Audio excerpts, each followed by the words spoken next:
Yes, good afternoon. We have a very rich program from early on up to tonight, and I hope that our presentations will also stimulate some new ideas. What I'm trying to do is, as you can see, my title is How Can We Support Business Ethics in China and in the United States? And why this question? Well, a brief look at my journey of business and economic ethics. You know, I was born many years ago in 1943 and grew up in Switzerland and in Europe. At that time, we were very focused on Europe, what happened in the Second World War, and to make sure that that does not happen anymore. I was lucky to study philosophy and theology with the Jesuits in Germany and France. I did a PhD in economics at the University of Freiburg, and Dr. Habil, a second PhD in business ethics in Switzerland, in St. Gallen. Then I was a co-founder of the European Business Ethics Network and the International Society of Business Economics and Ethics. In 1992, I was invited to the University of Notre Dame to come here for international business ethics, and was there until the end of 1999, just before the pandemic broke.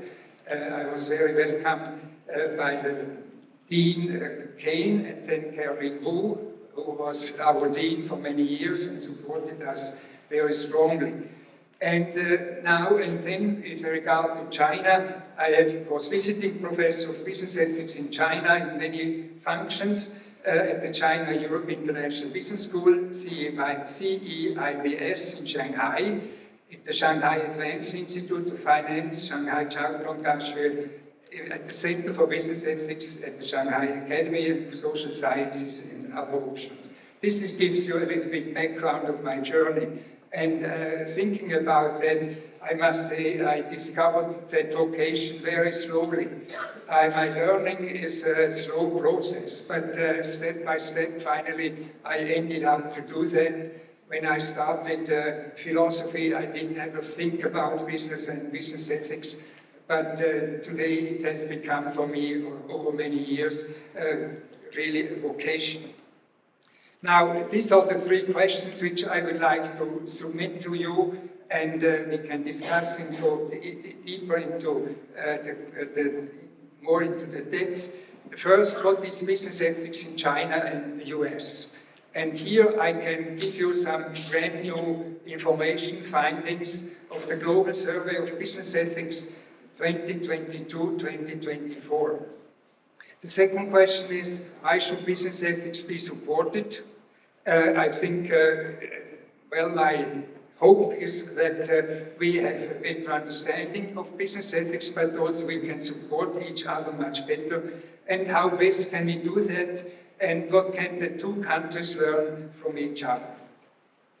Now, in 2021-22, we started the Global Survey of Business Ethics in training, teaching and research. That was the Global or the International Society of Business Economics and Ethics, which we founded in 1989, and we have our World Olympics of Business Ethics every 4 years, when we made on a global scale, and this report is supported by a number of networks around the world, in Europe, in Africa, in South America, in Australia, here in the United States and in Europe.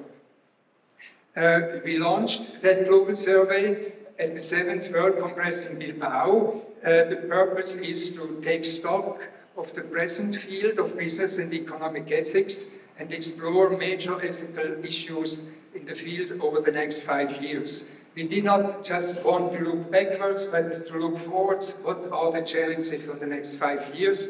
And we define business and economic ethics, in short, business ethics, in a comprehensive sense, which means it includes individual, organizational, and systemic levels of decision-making in business and economic life. It's not only about cooperation, it's not only about economic system, it's also about individual behavior in the company or in the workplace. And as a result, that global survey will be published in 1 month in Geneva in 3 volumes called the Global Survey of Business Ethics 2022. A few themes which we explored over the first 12 months of our process were business and human rights. What is the relevance of business, human rights in business, business sustainability, business and just energy transition. What does it mean, wealth creation and business, corporate governance, digital transformation and artificial intelligence, corruption, whistleblowing, conflict of terrorism, religion, spirituality, diversity, micro, small and medium enterprises, leadership and ethics management, and other themes. So you see, what we wanted to design was a number of important issues which are not important in each and every country, but they give you an idea about the relevance of business ethics around the world. And so the country reporters were able to discuss it and, of course, to make their own proposals for other topics. Here are the participating countries. These are all volunteers from Africa. We have Angola, Burundi, Kenya, Mozambique, Namibia, Nigeria, Rwanda, South Africa, and Uganda, particularly from eastern part of Africa. In Asia, we have a report on mainland China, which I will briefly present. From Hong Kong, from Macau, from Japan, Philippines, Indonesia, India, and Australia. In Europe, we have a number of interesting reports from the Czech Republic, Denmark, Estonia, France, Germany, Austria, Switzerland, Hungary, Ireland, Italy, Netherlands, Norway, Romania, Slovakia, Spain, and Ukraine. Our university has close connections to the Ukrainian Catholic University in Lviv, and we have collaborated with our friends there for many years, but when the war broke out, the full-fledged war, we contacted and the team of professors at the Ukrainian Catholic University wanted to get support and to do that investigation for getting an understanding what are the challenges of business ethics under the conditions of war, which is very special. We have Latin America, Argentina, Chile, Colombia, Brazil, Mexico, United States, and Mexico did a separate report. But this is a short overview, and now I would like to say a few findings of the report on mainland China, and afterwards on the report on the United States. Well, the current report captures the challenges in mainland China over the last decade, namely from 2012 to 2023. And they say they found remarkable progress that has been made in teaching, in research, and in training in the field of business ethics in mainland China. And how to come to that result, my friend Zhou Cheng, who is professor of business ethics at the Antai School of Economics and Management in Shanghai, he founded a network of about MBA professors teaching business ethics in China, and he involved 43 business ethics experts from 36 influential universities, which are located in all 7 major regions of China. They participated in the investigation. And they were involved in teaching, most of them experts, 42, but also doing a lot of research, some training and consulting, social activities, and government policy making. Well, it was the themes of teaching business ethics, what they found out, and I think that's relevant for our discussion particularly now, is corporate social responsibility, integrity and sustainability are very important topics to teach. Also important, and more than our Chinese traditional culture, a community of shared future for humankind, socialist core values, common prosperity, high quality development. But roughly important or even excluded are issues on conflict and terrorism, and religion and spirituality in the economy and business. That's an interesting result, not quite surprising, but I think that is a point which we have to look more closely at and to find ways of how we can move forward in that regard. Then the research topics were corporate social responsibility, corporate sustainable development, also environment, social and governance issues, ESG, those factors, fundamental issues in business ethics, corporate philanthropy, Chinese traditional culture and business ethics. And in training, ESG, which has become very fashionable, CSR, corporate social responsibility, but also more and more digitalization and ethics, ethical decision-making in business.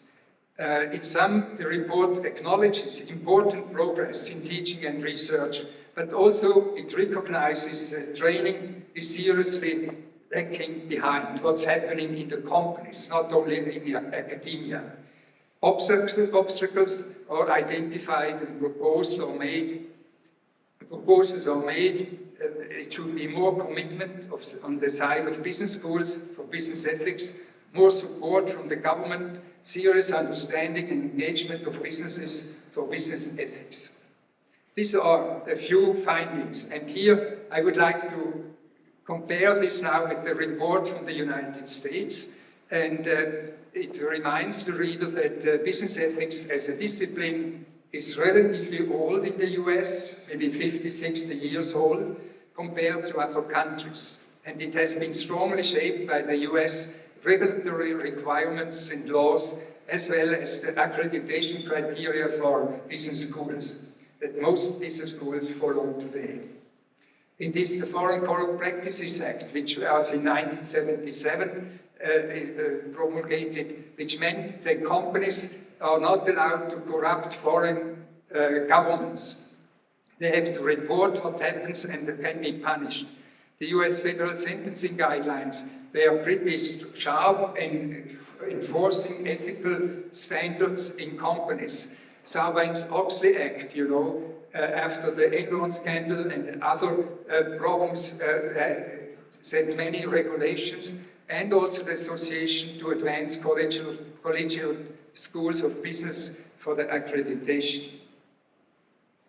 This report also includes 40 respondents, and 85% are working in academia, 14% affiliated with training organizations. And what are important topics? You have human rights, sustainability, corruption, corporate governance, leadership and ethics management, but from very important to not important, religion and spirituality, conflict and terrorism, just energy transition, and micro, small and medium enterprises.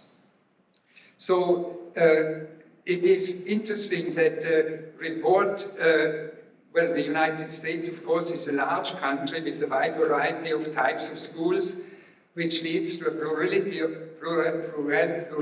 of perspectives on those issues. But what is quite important, leadership and ethics management, micro, small, medium enterprises, spirituality in some business schools, in others not at all, technology ethics, generative AI, and our dominant concerns, the ESG and diversity, equity and inclusion. This gives you a kind of brief overview, and I will move forward now to the second question, why should we support business ethics? It's a question which I asked myself, have asked me myself for many years, but I think there are a number of points which are worthwhile to think about. First, well, the business and the economy, they form an important part of society, and thus they matter greatly how they shape society, human life, and nature. It's not just about making money, but they have an enormous impact on our lives. Second, there is a widespread ignorance which exists in the United States about China, as it also exists in China about the United States. What do we know about what our business ethical challenges in Shanghai or in the south of China, etc.? But the other way around, also many colleagues of mine in China who actually studied also business ethics in the US have not the deep understanding what is going on, what are the challenges here in this country. Then, number three, there are serious tensions and conflicts between the two countries, as we know, and they prevail at the systemic level, but there are still countless opportunities, in spite of that, to find common ground at the organizational, the meso, or the individual micro level. I told you that we try to distinguish business ethics at all three levels, what are individuals doing and what should they do, what organizations should do, and what systems are and should be, how they should shape and behave. And I think we have lots of opportunities, particularly at the individual and the organizational level, while the systemic level poses enormous problems, as we know, and that should be also, of course, considered, but cannot be done in this study here. I'm so happy that our conference calls for contributions about social services in China by both religious and lay people in both rural and urban communities, with an overall impact on Chinese and American friendship and a focus on the Chinese youth. Supporting business ethics in China and the US can help to achieve these goals, an experience I have made over many years. And I must confess that what I'm telling you here is really motivated and supported by many experiences I could make in China, with China scholars and with Chinese organizations, but also here in the United States. So now the third point which I wanted to support, and we have still, how many minutes? 1 minute. 1 minute. Oh, how best can business ethics be supported? And what can we do? And so I think we have a relatively strong consensus about the contents of ethical norms. We discussed them this morning before the break in that session, but we have to distinguish the contents against the motivation, why we should do that, and the justification, why we should, what are the reasons for that. And I have here a slide from a famous philosopher from Chicago. He was a friend of mine, which discussed moral rights, is the right to housing, for instance, is an object, subjects are the people, all the people who have to fulfill that right, what is the nature of that obligation and justification. And that can help us to find out answers, what are the motivations that we as Christians can support business ethics in China, or why Chinese should help us to support business ethics in the United States. What are the subjects? And that's relatively easy. Everybody is basically, with human rights, is a human being, but justifications can be very different from a theological, from an economic, from a philosophical, etc. point of view. And so it's about human rights, it's about religion and spirituality, it's about many things. An interesting observation we made in our process of the survey was that, as I said, China thought religion and spirituality in business is not an issue, but in other countries, in Indonesia or in the Philippines, that is an enormous issue. In the Philippines, of course, because it's traditionally a Catholic country, but Indonesia is majority of Muslims is 85%, where religion and spirituality plays an important role. So what can we learn from each other? I think there are many questions, but that's why we have here our tables to go deeper in that.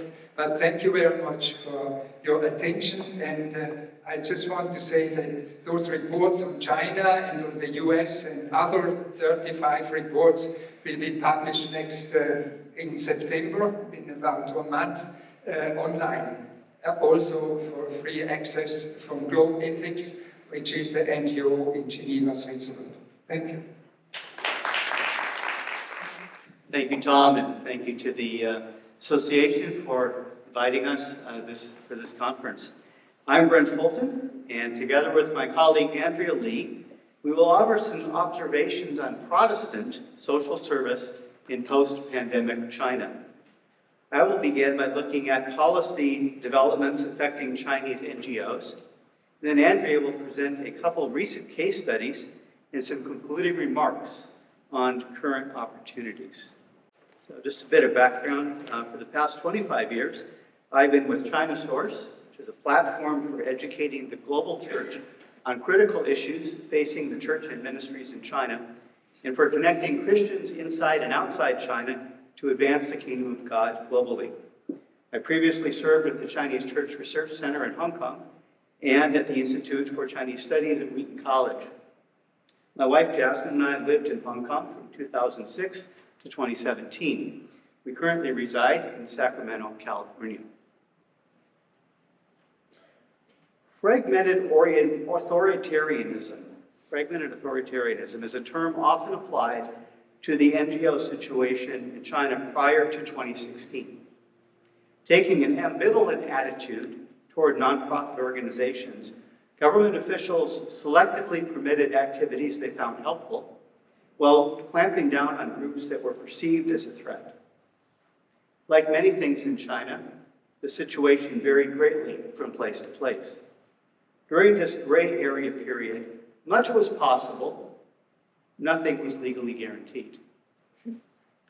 Protestant social service got an early start in Reform-era China with the establishment in 1985 of the Amity Foundation, which has mobilized Christians in China's officially sanctioned churches for educational programs, service to at-risk populations, disaster relief, and other efforts. Christians in China's unregistered churches began engaging in a major way following the Wenchuan earthquake in 2008. Relief and recovery efforts in Sichuan eventually led to the establishment of hundreds of small, quasi-legal entities around China engaged in myriad social service activities. The work of Amity and the official church has tended to be top-down, with the local governments taking the lead, while that of the unregistered church has been grassroots-led and spontaneous. The 2016 Charity Law and the 2017 Overseas NGL Law ended the gray area period. Foreign groups were faced with onerous registration requirements and financial restrictions that prompted many to leave China altogether. For local NGOs, however, the new legislation provided a roadmap for organizing, raising funds, and engaging in priority areas defined by the government, provided they were willing to come under the supervision of a party that was bent on securitizing all of society.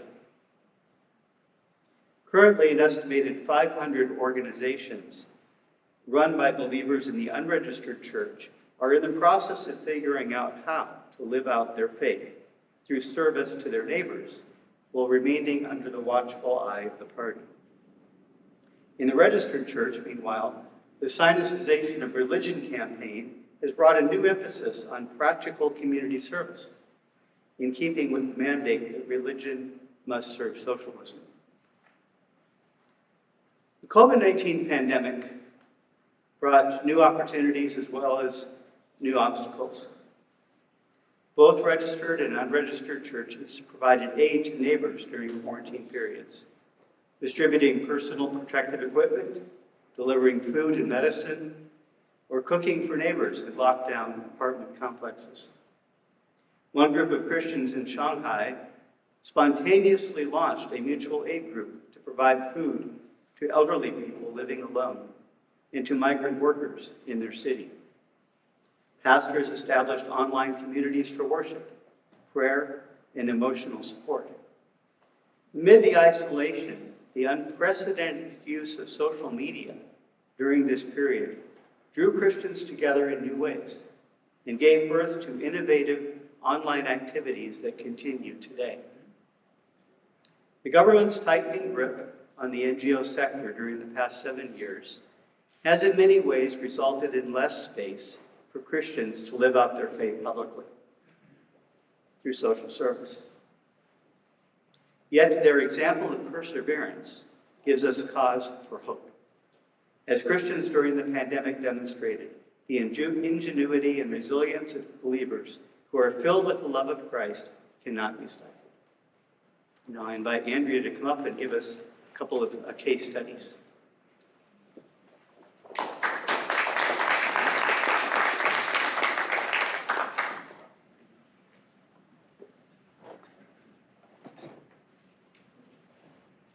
Hi everyone, my name is Andrea Lee. I'm the content manager from China Source. So these are the short introduction of me. So I'm going to just start. So thank you, Brent, for such an insightful observation on the policy landscape and the historical context of Protestant social service in China. As Brent mentioned, the perseverance and resilience of Christians in the face of tightening regulations and the challenges brought on by the pandemic are truly remarkable. In the light of this background, I will now delve into a couple of recent case studies that illustrate how these dynamics are playing out on the ground. These examples will highlight the innovative approaches and ongoing challenges that both registered church and non-NGOs face in their efforts to serve their communities. Additionally, I will offer some concluding thoughts on the current opportunities for engagement and collaboration within the evolving landscape. Earlier this year, my colleague Joanne and I were in China reconnecting with old friends and China Source partners, as well as meeting new people. During this short trip, we managed to meet with a good cross-section of people engaged in a variety of endeavors. Every day was filled with conversations and meetings, and of course, a lot of amazing food. Meeting so many Christians from different walks of life, hearing their stories during China's pandemic isolation, and learning how they experienced God's work in their lives was both inspiring and sobering. These are stories of pressure, frustration, and innovation, all told with an attitude of joyful faithfulness. Today, I would like to share two stories from this trip, one from the Three Self Church and another from the foreign Christian nonprofit organization. Let me begin with the story of the Three Self Church pastor in Beijing. During COVID, this pastor mentioned that their major goal was to strengthen the connection and relationships within the community, as everyone was very isolated and scared. They achieved this goal in 3 ways. First, rapid adoption of online platforms. They utilized online methods and the WeChat platform to bring everyone together for prayer, worship, Bible study, and sharing contemporary topics. They didn't stop meeting, and through these means, they found peace in the Lord. Second, improvement of group management. They refined group management by dividing the congregation into smaller groups based on locations. They would meet up at a certain bus stop or village entrance and receive communion in a quiet and orderly manner. strengthening their faith through the Word of God. Third, persistent online training.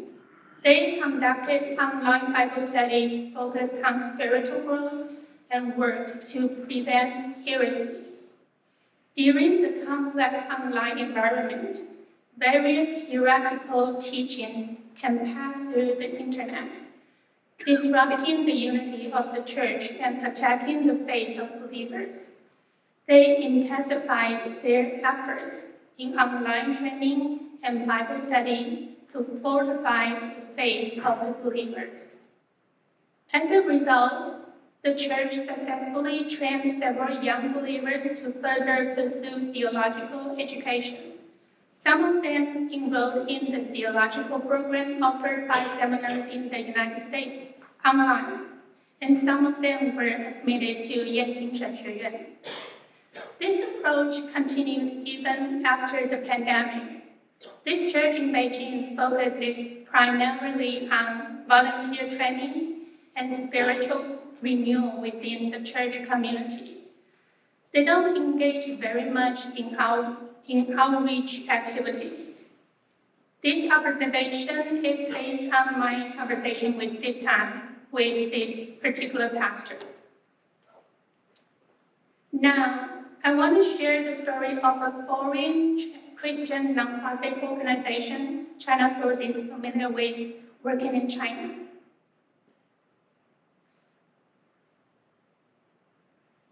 During COVID, they faced limited activities due to restrictions and while they maintained rich interactions with neighbors and provided virtual support for local psychology students. They also support disabled orphans during brief hospital visits. Post-COVID, they continue to face challenges, including ongoing restrictions on access to institutions and significant difficulties with local partnerships and activities involving children. Unfortunately, many of the projects we talk about during our visit in China have already been shut down by local authorities. However, it doesn't mean nothing is happening. This foreign NGO has played a significant role in incubating local NGOs and potential future leaders. They have incubated some organizations, then spun them off and build the support behind them.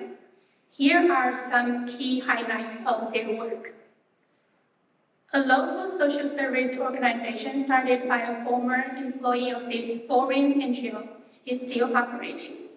They recently expanded to provide vocational training for older youth with disabilities, including those about to age out of the social welfare institution.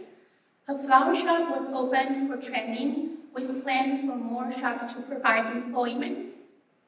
They are preparing to set up 2 community homes for 3 to 4 young adults each, providing stable homes and communities for young people with disabilities who are too old to remain at the orphanage. These homes are funded by the state with some local donations. A small daycare project helps young people with disabilities who struggle with depression and school refusal take first steps towards engagement. This commercial venture targets overwhelmed parents in the local community. They also provide weekly training and support to teachers in local special education schools, most of whom have little or no experience with mental or physical disabilities. Another former employee set up a small reading library, craft space, and activity room in the countryside, providing events for local children. This same individual can still enter 2 to 3 remote village schools, offering games, crafts, stories, and other activities based on trusted relationships with local leaders, providing remote village support. And this foreign NGO provides psychologist support, as their psychologist meets online with students, and many of them now working full-time in local hospitals. She has also presented remotely on depression and school refusal at local hospital conferences. And a newly arrived colleague specializing in supporting children with disabilities has provided training on child safety to a local school service organization and lectures on mental and physical disabilities to hospitals and psychologists.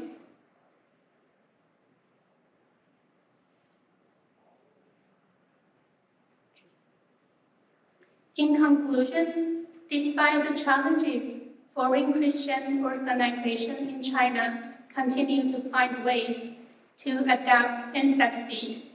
The government recognizes the value of social service provided by these foreign organizations, but often imposes restrictions when they become too effective. Foreign nonprofits face more obstacles than before. Yet smaller operations and the leaders they have incubated and later spun off are flourishing. The pressure fosters gratitude, creativity, and resilience among Christians, reinforcing the belief that 坚持有价值. Thank you all for your time, and I hope these stories have provided you with a deeper understanding of current state of Protestant Christianity in post-COVID China. You can also find more of the articles on outreach, social service, nonprofit organization in China on our website, chinasource.org. Please subscribe and let us know if you have any questions or feedbacks. And I was in the earlier session about the discussion of Taoism and Buddhism and interreligions. We also have a lot of resources on our website. So welcome to visit us. Thank you so much. Hi, I'm Andrea. Our table had a few questions, mostly on the topic of business ethics perspective. So, one that, sorry, your name? Joseph had a question that was asking if we can elaborate on the bridging of spirituality and business ethics perspective, because it was towards the end. Specifically, could you elaborate or give an example? You mentioned Indonesia as a nation that feels it's very important. Could you elaborate on that? And then we had another question that we both shared, where it was given numerous examples of this decade of IP theft, both in the academic, industrial, and military fields of research and development. How do we rebuild trust on an individual level or on a corporate level between the US and China? Thank you.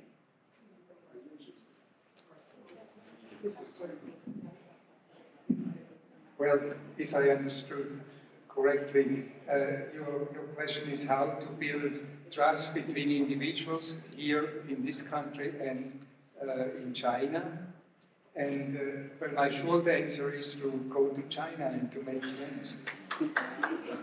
I mean, I was happy to be invited to China for 6 conferences, actually by Father George McLean from the Catholic University of America, and he organized those conferences. And then I thought, if I go to China, I cannot just speak English.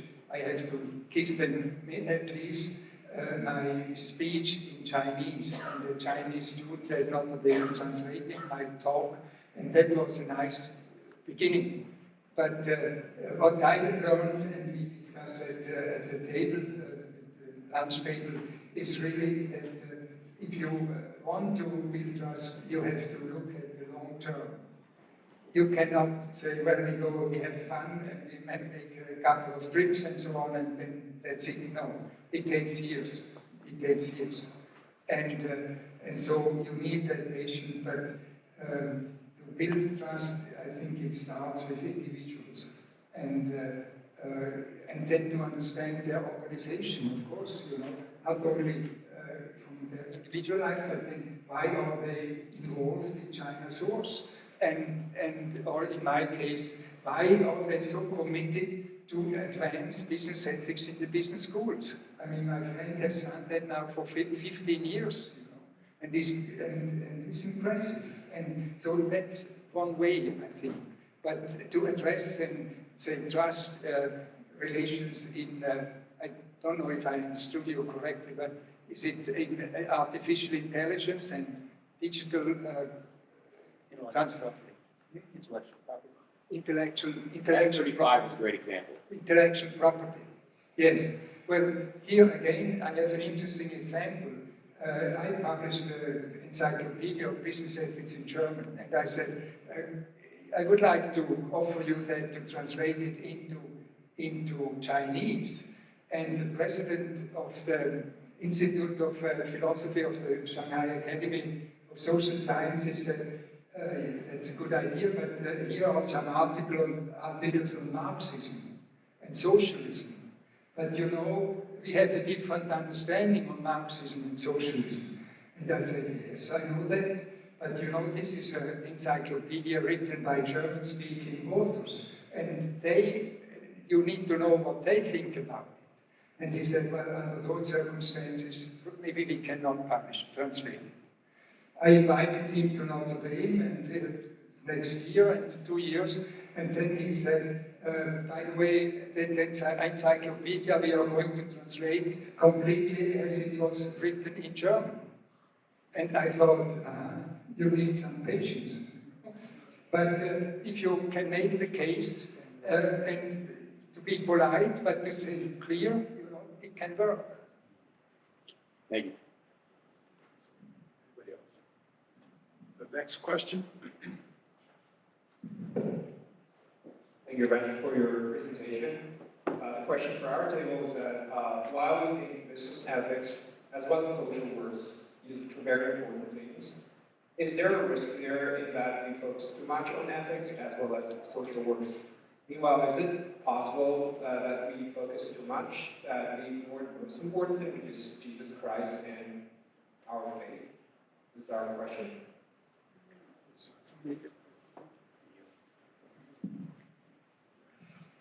Well, you know, we had a conference in Hong Kong some years ago, and the question was, what can Christianity contribute to business ethics in China? And I wrote a paper at that time, and I think, well, you know, Christianity has many important contributions to make. And as I said, it is about the motivation. Why should we care about the creation, about nature? Well, because it is created by God, you know. Or why should we love your neighbor as yourself, as oneself? Well, because Jesus told us that, you know. So the motivation and the justification for many things in ethics are very important from a Christian point of view, but they are maybe different from a Confucian or from a Buddhist point of view. But it's about the different, they are not exclusive of each other, you know.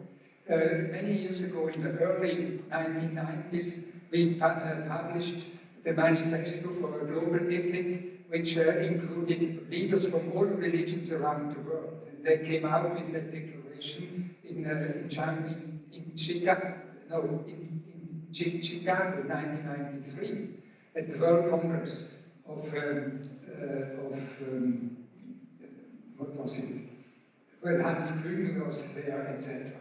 So that means we have many more, a lot of common understandings, motivation, justifications for the same thing. And the UN Declaration, Universal Declaration of Human Rights, with the 30 human rights, are recognized by China.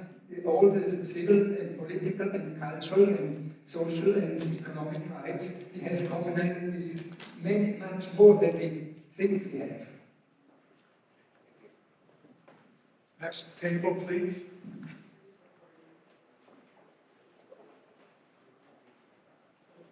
Are we on?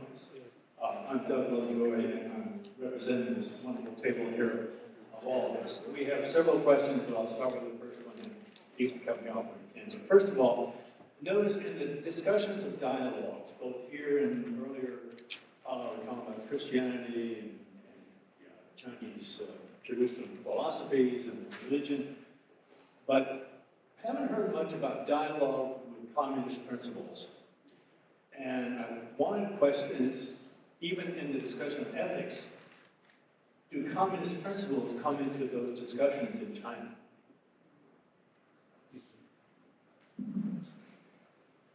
Well, that dialogue is not easy, you know. And my friends are most of those 43 professors which contribute with our experts in business ethics. I think most are members of the party, of the Communist Party, you know. And when I talk about what kind of restrictions do they have, etc., they tell me pretty clear how it is, and I respect it, you know. But I say, well, you know, I'm not from China, but I try to understand.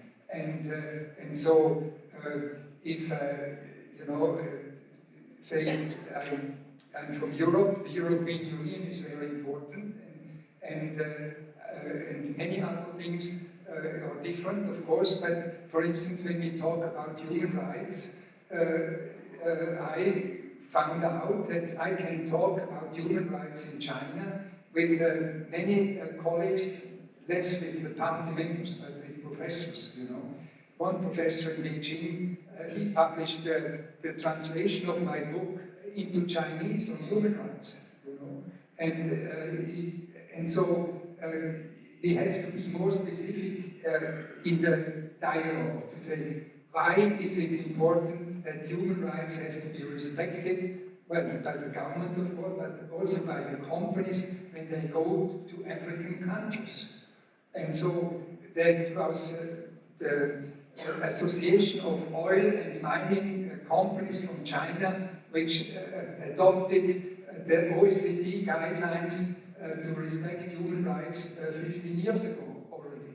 Because they know if Chinese companies are violating human rights in Zambia or in other countries or treat their workers badly, that will hurt China, and it is a question of reputation.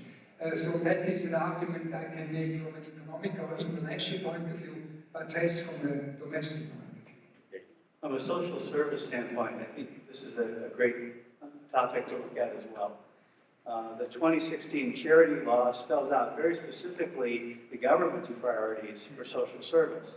There's the jargon there, but if you get beneath the jargon, you get a sense of what does the government really want. And so I think for groups that want to work in that space, you need to learn to speak their language. You need to learn the 12 socialist core values and how do you use those words in dialogue with government about what needs to get done. Yeah, then, so at least to the last question, I'll sit down. But the question was, and Andrea, you brought this, when does social services become too effective for government control?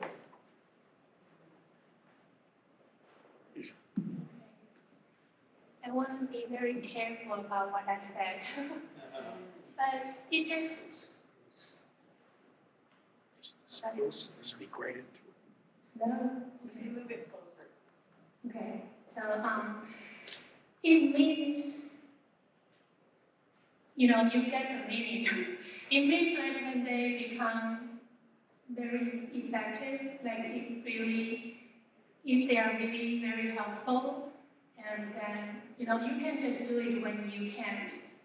And also they are very careful about, the government is very careful about children. So if you have social service works around children, you know, they are really sensitive about it. Thank you. Next table. Next table, please. China Source, I'm so happy you guys are here. Your guys' ministry has really benefited my life from just how involved you are with the church in China. And please thank Joe and as well for all she's done. My question is not so much about the social service outreach, Kurt, but because I know you guys are so familiar with the state of the church in China and really the lives of specific Christians, like actual Christians living today. For someone who is working with the Chinese in the States, and specifically Chinese who are curious about Christianity or becoming Christians, I want to ask Dr. Brent and Andrea, if you could give me just like one word of advice to share with those Christians who are becoming Christian in the States, how to better ready themselves to enter into the church in China and to be involved in Christianity in China. So going from an American kind of context of the church, and then usually the students who come here to study, they mostly return. And if you just could give one word of advice of how to better ready them for that transition. Thank you.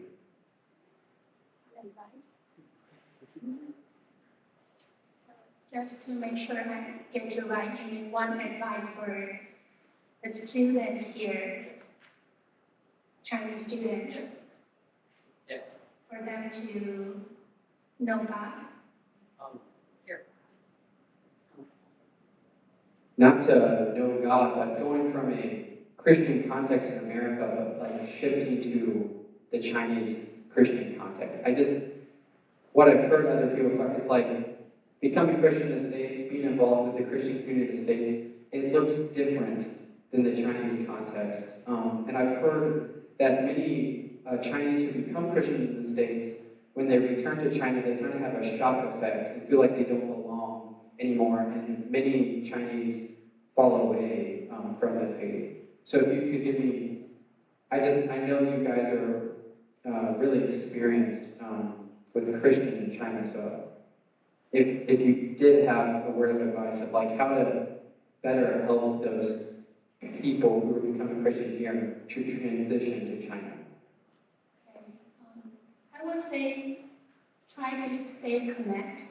There's really no one simple answer to that. But we do have friends doing returning ministries. I think you are familiar with this, right?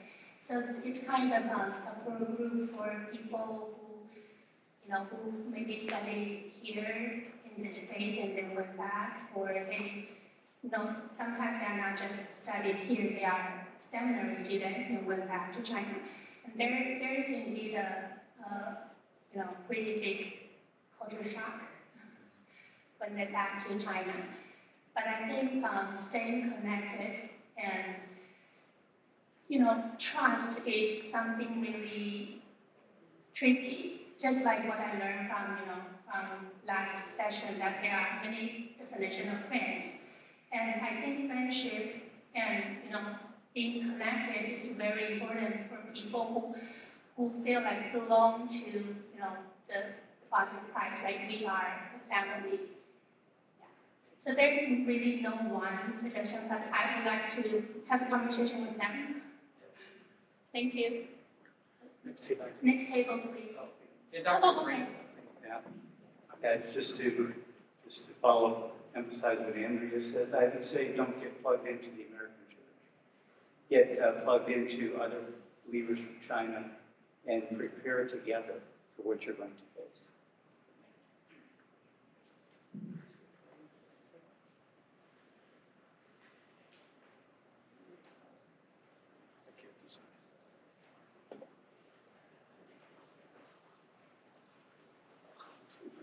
You want me to read them? Somebody decide.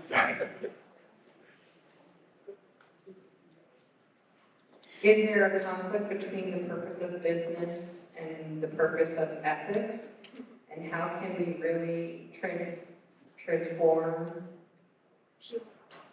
a pure heart for ethics in the business school in China? Okay, I'll read that again. Is there a conflict between the purpose of business and the purpose of ethics? Number two, how can we really transform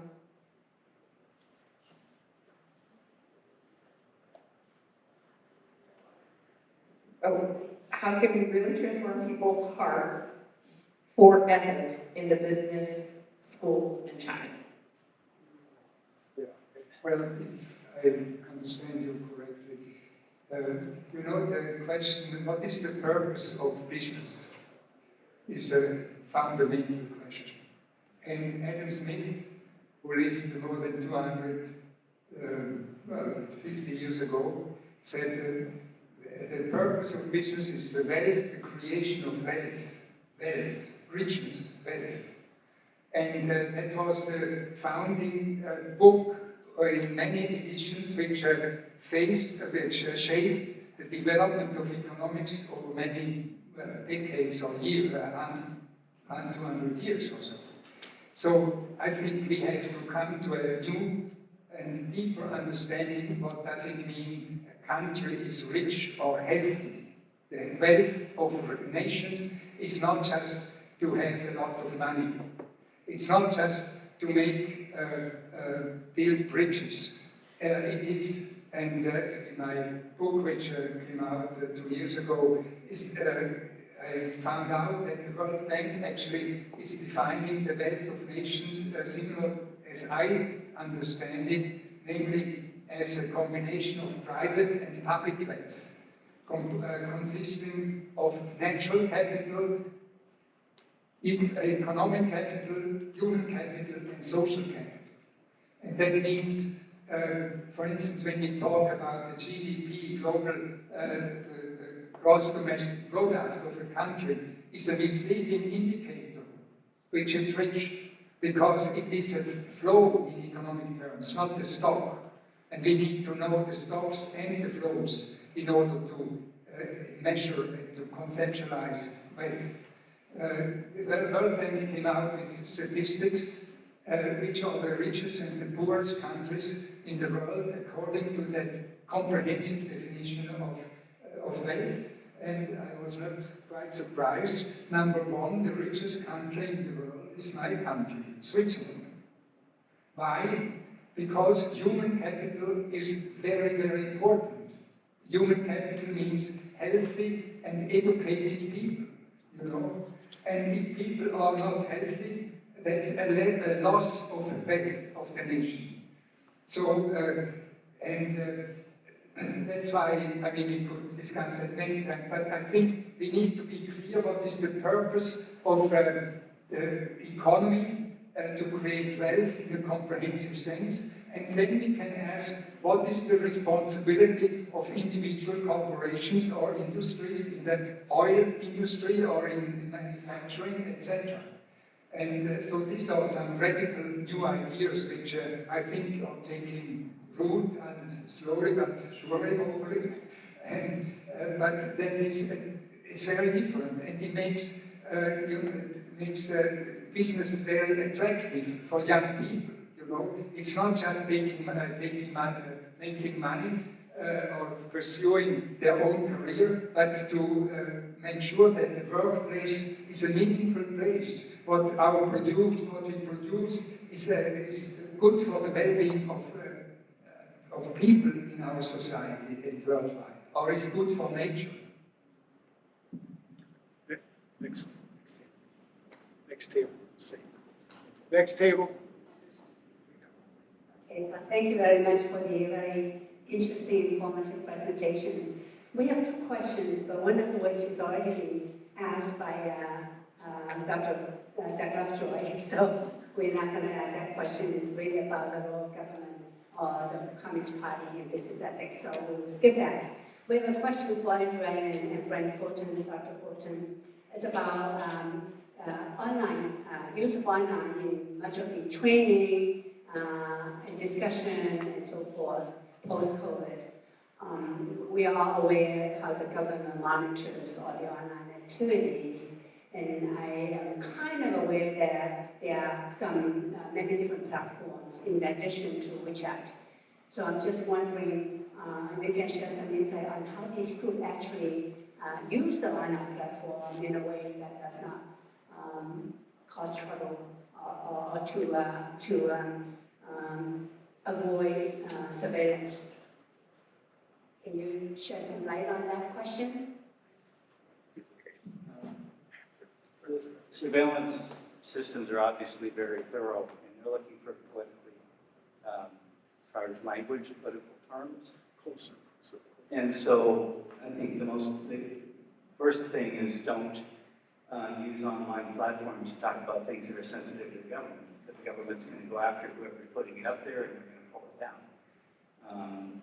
Case in point is a sister who's from a church where the pastor has actually been arrested.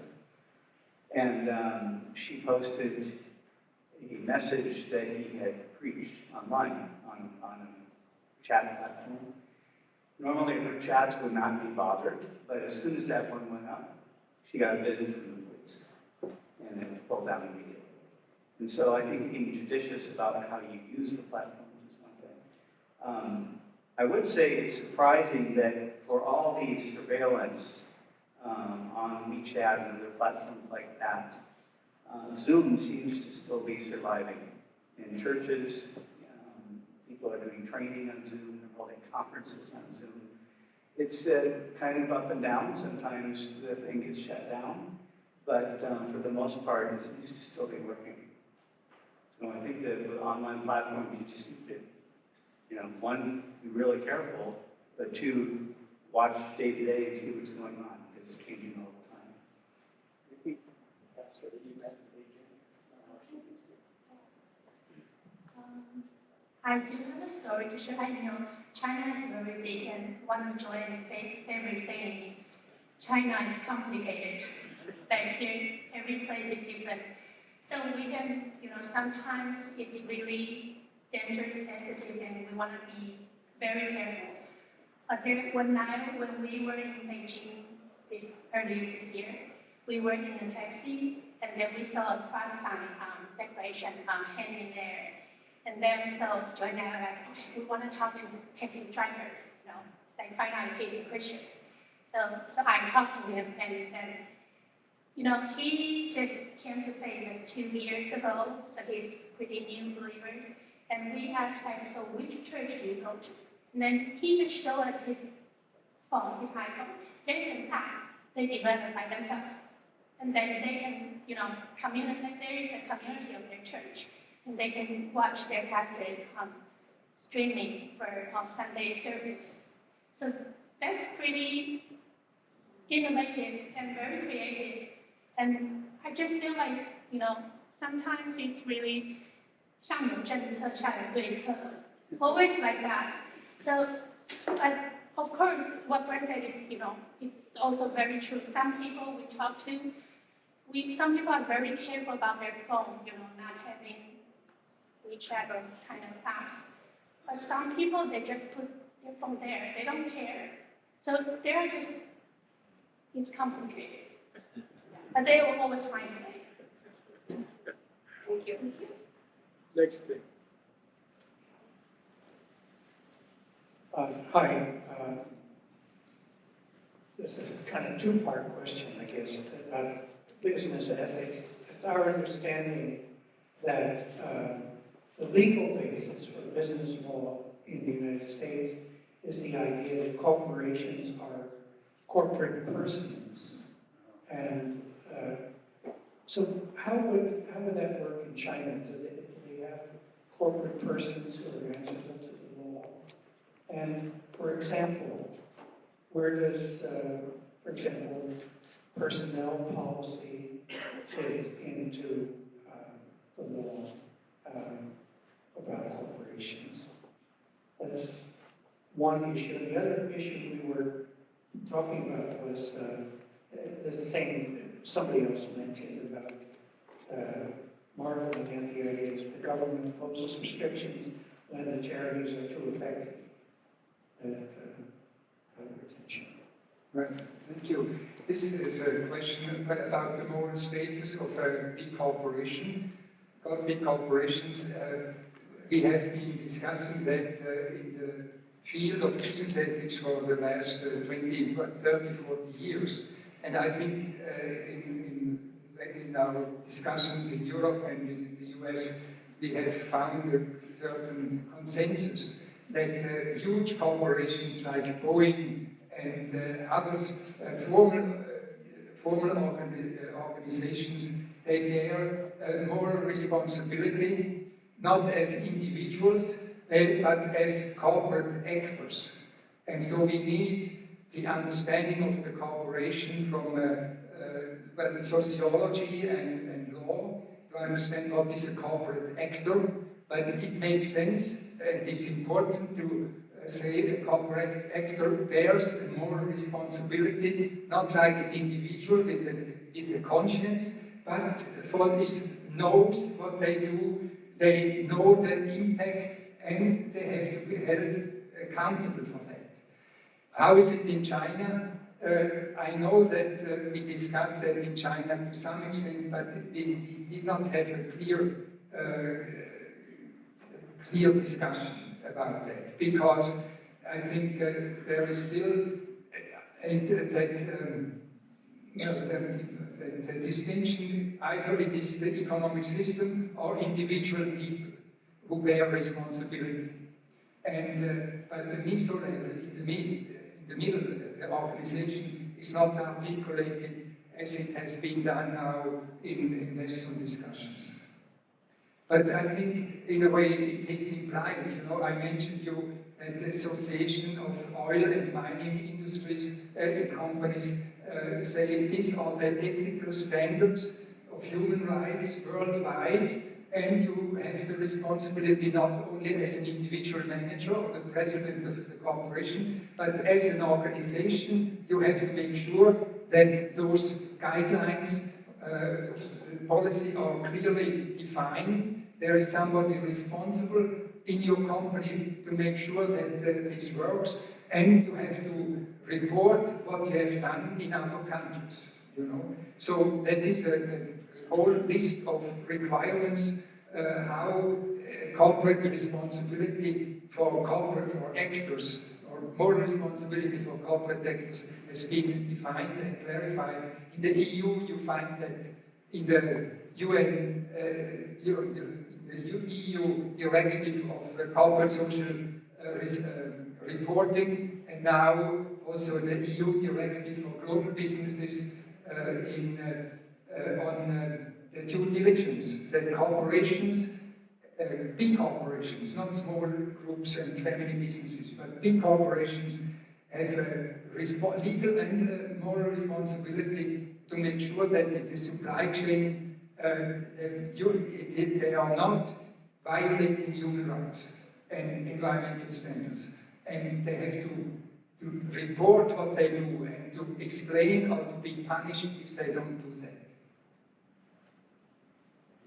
Thank you. I think we're going to run out of time, so we won't take any more questions. I want to thank the audience. Your questions were very good, thoughtful, and demonstrated the importance of dialogue, and that's what we really have here. It seems to me this topic needs a whole conference on its own, because we actually are talking about a way of being Christian and finding hope in Christ by working in areas that we have not thought of in the past as part of our vocation, part of our calling. It seems to me that when we talk in sort of the ideological ways, and for and against and so on, we miss so many opportunities that are available as described by George in the business ethics area, and by the China source description of the social services in a way that we hadn't even thought about before. So it's a need to open up and to be prepared to be friends in Christ. I want to thank our panelists. We've had a wonderful lunch together. We just got to know one another, and I know there's new things going to come out of this. Thank you very much.